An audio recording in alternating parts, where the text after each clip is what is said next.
A 25-year-old movie with Keanu Reeves described the concept of quicksand in sports, and that's exactly what the Boston Bruins seem to be playing in this season.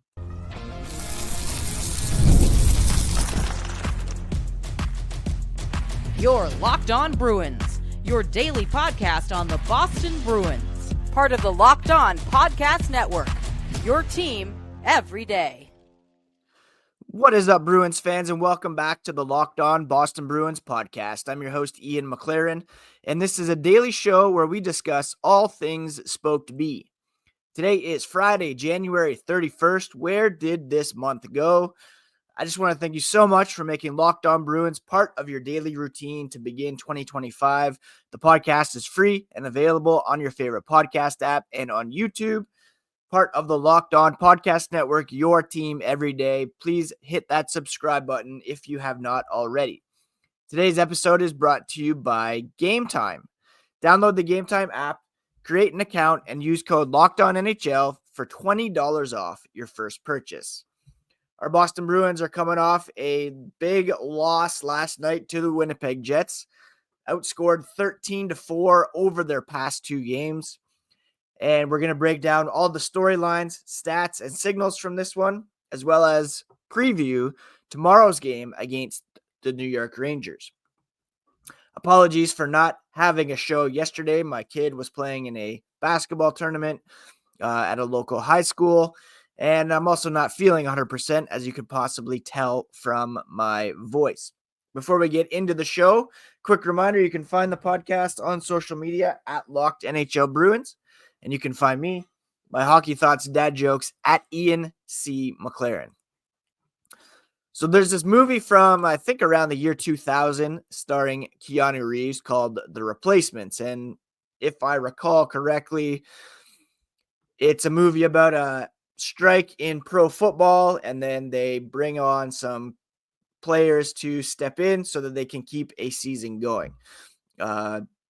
Gene Hackman, I believe, is the coach. Keanu Reeves comes in as the replacement quarterback, and he talks about how his biggest fear is quicksand.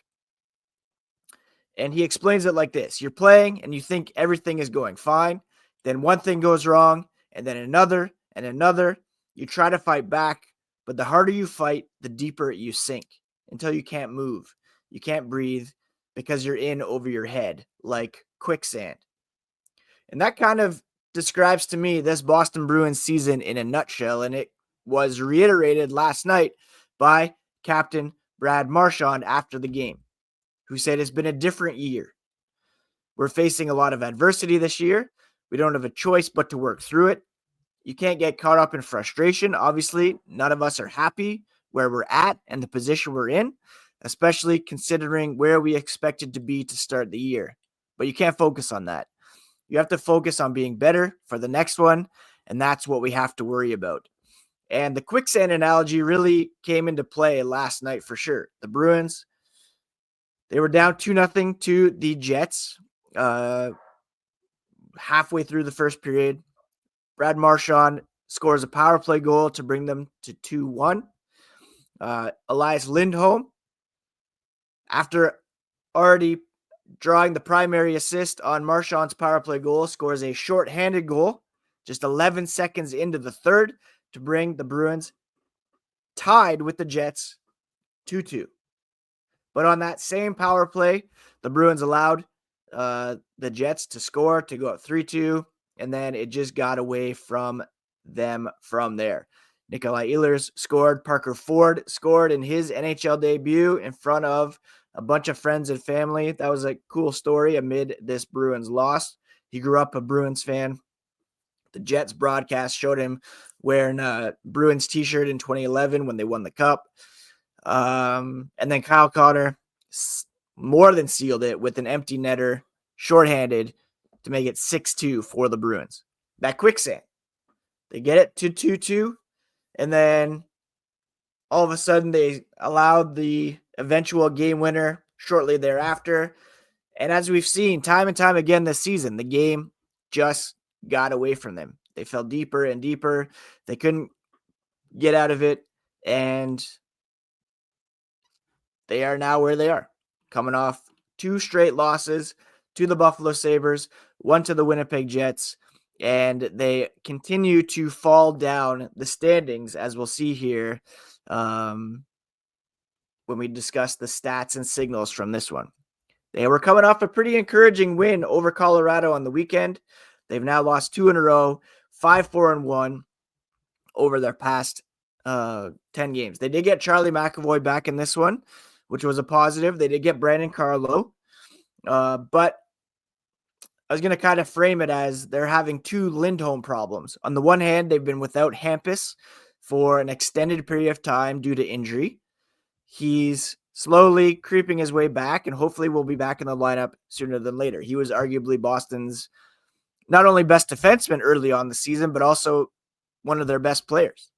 And he had indeed taken over the power play quarterbacking duties, I believe, in the game in which he was injured. Mason Lohrei looked pretty good in that role as of late, but head coach Joe Sacco, who said after last night's game, the Bruins looked okay for about 41 minutes, which is not the standard that you want to be putting out there for your team. He decided to put McAvoy back on the top unit. They did score, but still maybe not the best decision long-term for this club. And then on the other hand, of course, there's Elias Lindholm, who's making almost $8 million. I had posted on X during the game that I would love to see him do anything even close to resembling a $8 million player. Lo and behold, he comes out with the goal and the assist.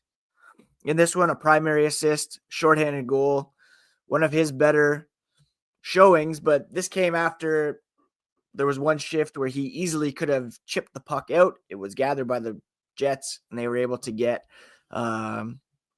scoring opportunity out of that. He still only has 9 goals, 18 assists for 27 points. And while he has contributed 9 points on the power play, and he also has 3 shorthanded points, the 5-on-5 contributions just haven't been there. He was advertised as kind of a Patrice Bergeron light. I would say if Patrice Bergeron was like your favorite IPA or whatever, this guy is like Coors Light, or maybe even non-alcoholic beer, because there's really been not a whole lot to suggest that he should be a $7.75 million player this season, and especially not 6 years into the future. So hopefully this was a step in the right direction for him. And as Marchand said, it's just been, the vibes have been kind of off all year long. You had Jeremy Swayman contract situation in training camp. You had Elias Lindholm playing or injured in training camp, so he didn't get a whole camp there. You had Marchand, Pastrnak coming off off-season procedures.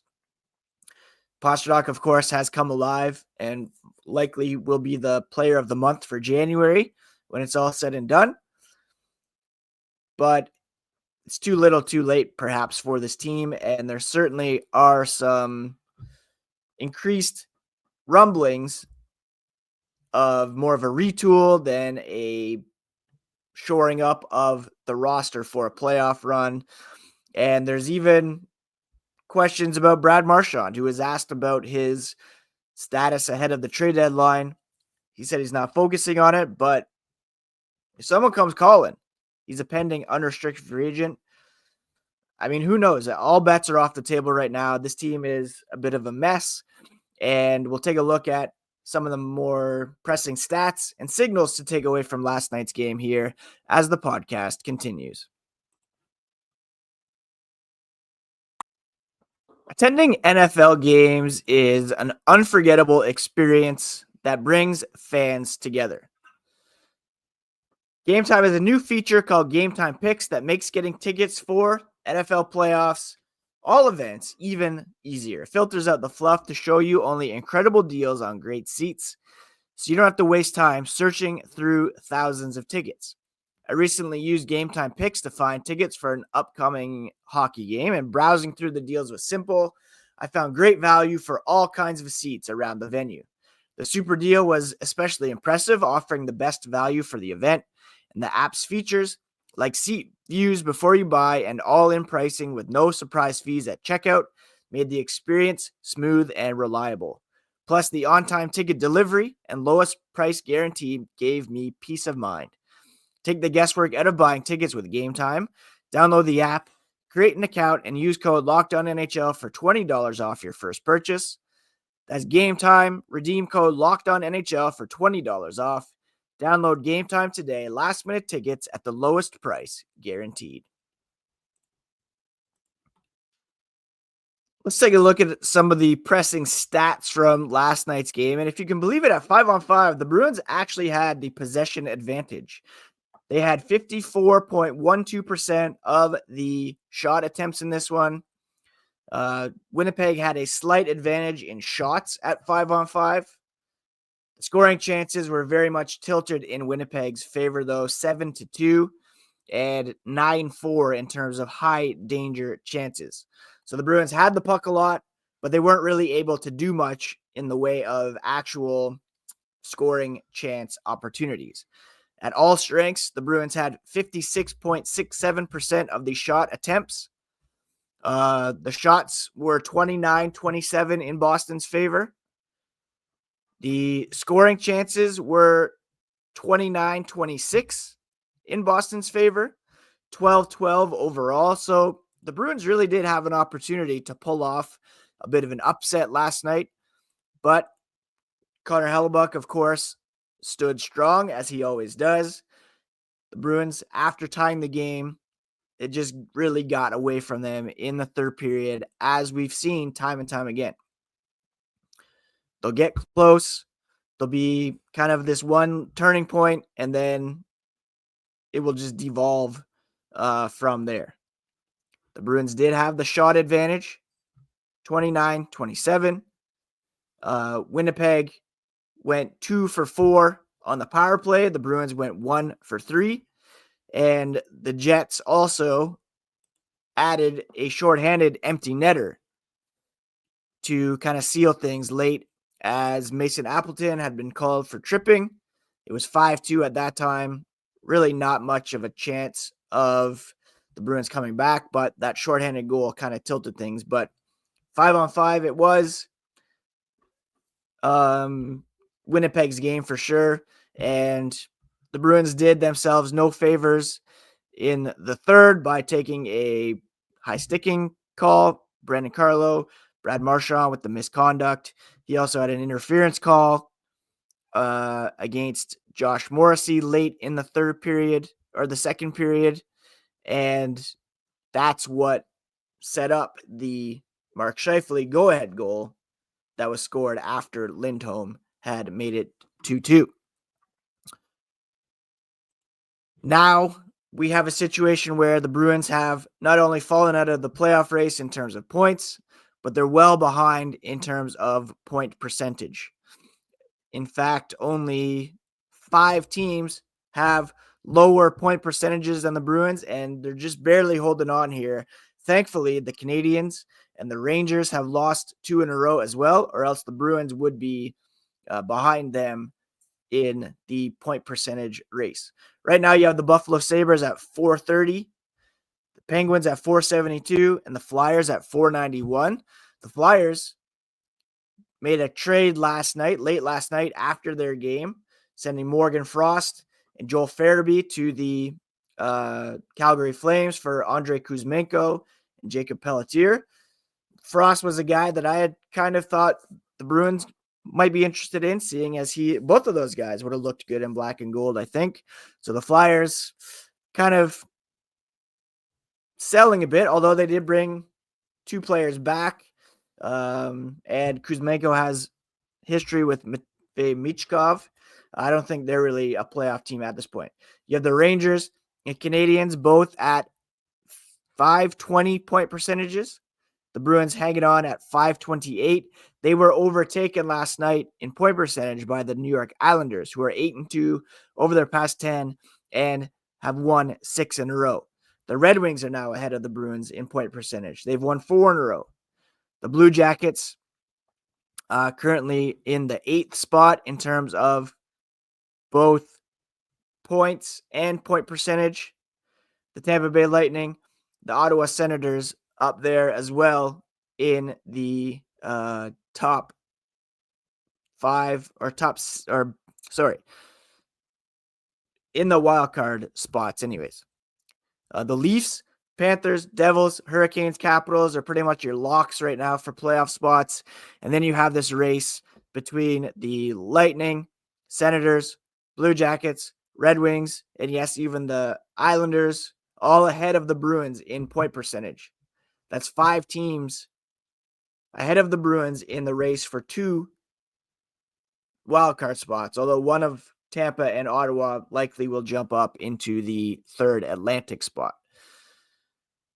All that to say, the Bruins are really on the outside looking in, and they're not really trending towards a playoff spot at this point.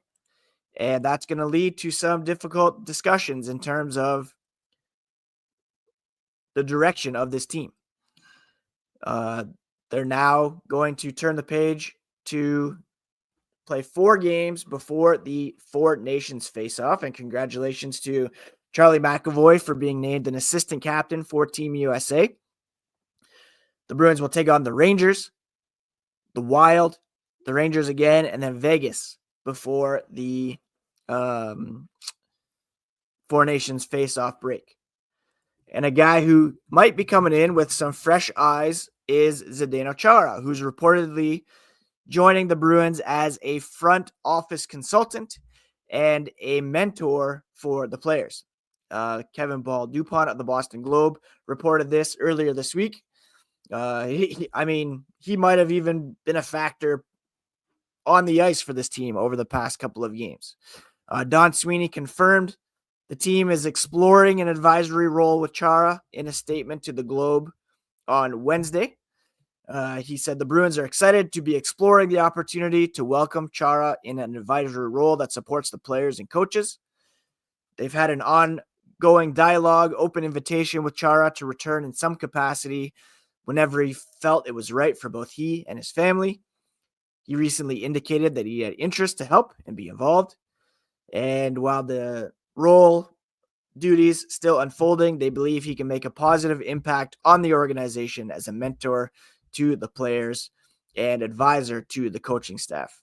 I remember a day where Don Sweeney was a player stepping in and moving up. So who knows how far Zdeno Chara can move up in the Boston Bruins organization, but any involvement the former captain can have with the players, the coaching staff, he's a big guy. And if anybody can help lift them out of that quicksand, then it is our boy Zdeno Chara.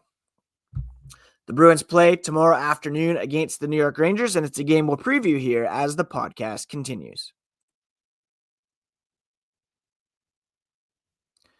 Bruins, Rangers, Saturday afternoon, and it's going to be, again, a pivotal game for both of these teams because they are both in the thick of the Eastern Conference playoff race. They've both lost a couple in a row, and the Rangers, of course, the defending President's Trophy champions, and you very much expected them to be in the playoff mix. They look a shell of their selves from last year. Mika Zibanejad in particular having a very off year. I'm not a huge plus-minus guy, but you look at him at a minus 25, and that certainly does stand out. 29 points in 50 games. The Rangers are led in scoring by Artemi Panarin, who's got 52 points in 48 games. Adam Fox on the back end with 40 points in 50 games. And then you have guys like Vincent Trocheck, Alex Lafreniere, Riley Smith coming in. He's looking in and out in terms of being a fit. And then, of course, Chris Kreider, who's got 15 goals this season, but only 2 assists for 17 points. Oft rumored to be on the Bruins' radar, but those numbers don't really scream buy at the moment.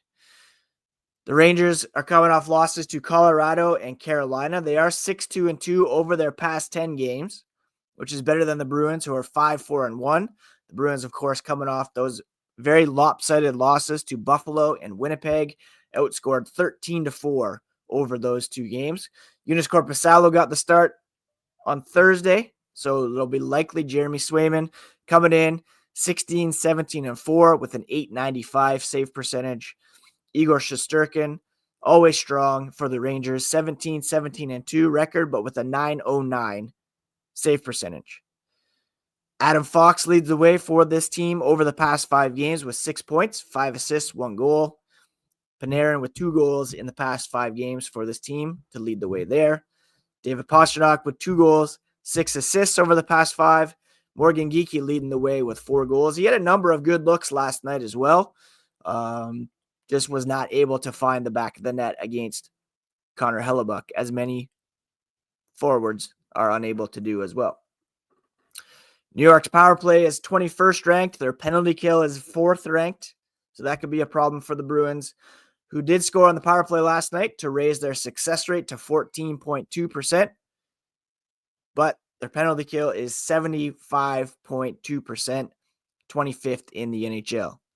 The Rangers are a good face-off team, 2nd ranked. The Bruins are 9th. Rangers offense is 15th ranked in the NHL, 2.96 goals per game. The Bruins are 27th at 2.7. The Bruins are allowing 3.23 goals per game now. The Rangers allowing only 3.04, which is good for 18th in the NHL, I believe. When we're looking at team stats, again, the Bruins power play up to 30th in the NHL. Their penalty kill is now where's the Bruins penalty kill at here? 25th in the NHL. They did allow a couple power play goals last night. They allowed a shorthanded goal. The overall net special teams numbers for this team are certainly not great at all. And that's really a problem for this team. They're not scoring on the power play. They're not killing a ton of power penalties. They're allowing shorthanded goals, as they did last night. They did score a shorthanded goal, but this team overall is just a bit of a mess, and it's hard to see them carving out much of an identity with an interim head coach. There was the idea floated a couple of weeks ago that maybe they would bring in a proper head coach sooner than later.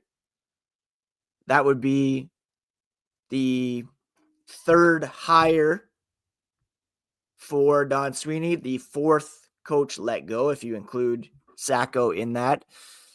Again, you only get so many chances to replace a head coach and use that as a means to improve or execute some moves.